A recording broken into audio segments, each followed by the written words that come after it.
मई 2025 की बात है। एक व्यक्ति को 72 गोली मारा जाता है और 3 बार पोस्टमार्टम करने के बाद उसके शरीर से 69 गोली निकाला जाता है। 2 गोली फिर भी नहीं मिलता है। डॉक्टर परेशान थे, पोस्टमार्टम करने वाला डॉक्टर परेशान थे कि पूरा शरीर का पोस्टमार्टम करने के बाद 3 बार पोस्टमार्टम करने के बाद आखिर 2 गोली कहाँ रह गया।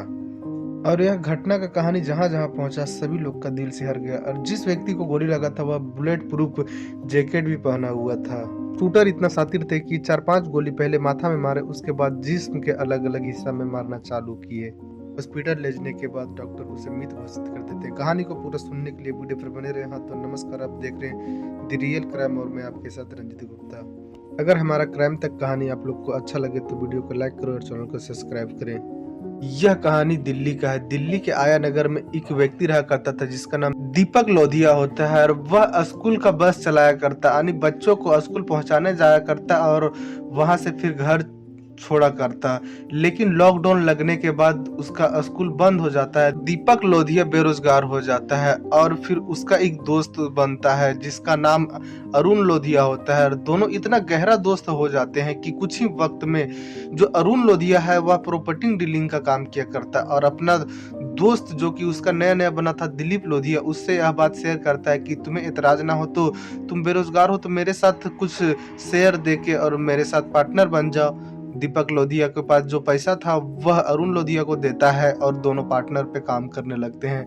यह जो काम है वह दोनों 3 साल तक लगातार एक साथ में करते हैं, लेकिन दोनों के साथ में कुछ मनमुटाव होना चालू हो जाता है और दोनों आपस में कई बार लड़ाई झगड़ा बातों बात में कर लेते हैं। फिर दोनों गांव में ही पंचायत बिठाते हैं और पंचायत में जो पंच होते हैं वह फैसला करते हैं कि जिसके पास ज़्यादा पैसा लेन देन में हुआ है वह इक्वल इक्वल कर ले, और कुछ दीपक लोधिया को पैसा देना था अरुण लोधिया को, लेकिन दिलीप लोधिया पैसा देने से इनकार कर देता है और वह कई बार टाल टाल के पैसा नहीं देता है। उसके बाद होता है कि अरुण लोधिया एक बार रास्ते में दीपक लोधिया को छेड़ता है और उसको इतना बुरी तरीके से मारता पीटता है कि एक हाथ तोड़ देता है और एक पैर तोड़ देता है।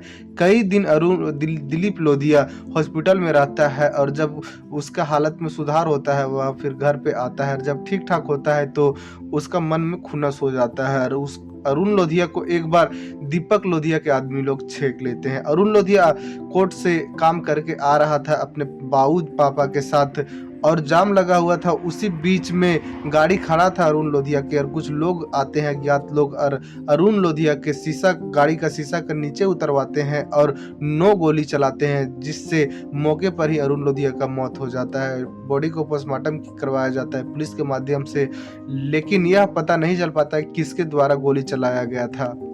लेकिन शक के आधार पर पुलिस दिलीप लोधिया को अरेस्ट कर लेती है और उसे जेल भेज देती है। इधर अरुण लोधिया के जो लोग थे वह खुन्नस में थे और दीपक लोधिया के पिताजी को पता चल गया था रतन लोधिया को कि यह जरूर कोई बड़ा मैटर होगा। तो क्या करता है रतन लोधिया की उसका एक छोटा बेटा होता है, उसे विदेश भेज देता है पढ़ने के लिए और एक दिलीप लोधिया तो जेल में था और रतन लोधिया अपना घर पे ही रहा करता था।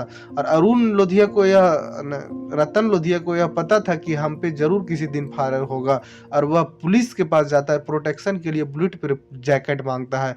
पुलिस उसे मुहैया कराती है बुलेट प्रूफ जैकेट, और जो रतन लोधिया होता है वह हमेशा बुलेट प्रूफ जैकेट पहन के ही निकला करता। लेकिन नवंबर 2025 के बात है कि रतन लोधिया दूध लेने के लिए डेयरी पर जा रहा था और कुछ लोग उसे पीछे से पीछा करते हैं, उसे पता नहीं चल पाता है। लेकिन जब रतन लोधिया डायरी पर पहुंचता है, दूध ले रहा होता है, उसी वक्त कुछ लोग आते हैं और रतन लोधिया पर के सर में 3 गोली चलाते हैं। उसके बाद शरीर के अलग अलग हिस्से में 72 गोली चलाते हैं। उसके बाद वहां 4 मिनट तक फायर होता है और फिर वहां से जो लोग फायर कर रहे थे वह फरार हो जाते हैं।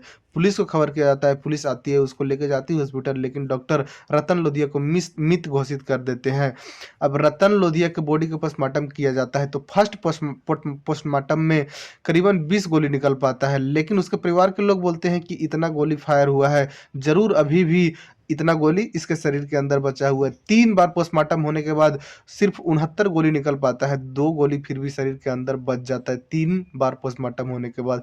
उसके बाद उसके शरीर को परिवार वालों को दिया जाता है और उसका शरीर का अंतिम संस्कार होता है। लेकिन आपको बता दें कि रतन लोधिया को यह पता था कि हमारे साथ कुछ ज़रूर गलत होगा, इसीलिए उसने बुलेट प्रूफ जैकेट लिया था।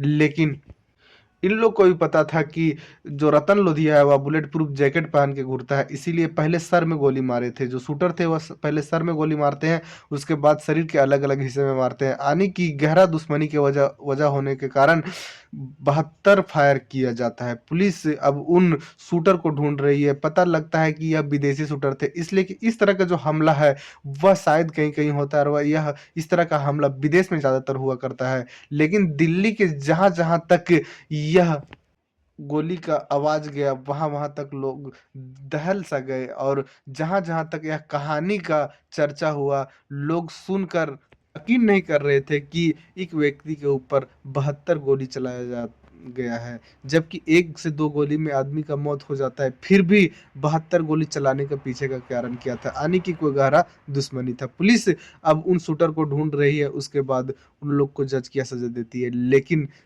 दिलीप लोधिया का सज़ा उसका पिता को मिला है। दिलीप लोधिया अभी जेल में है, अरुण लोधिया को मार दिया गया है। यानी कि दुश्मनी का अंत बहुत बुरा होता है। यह कहानी में इतना ही। जय हिंद, जय भारत।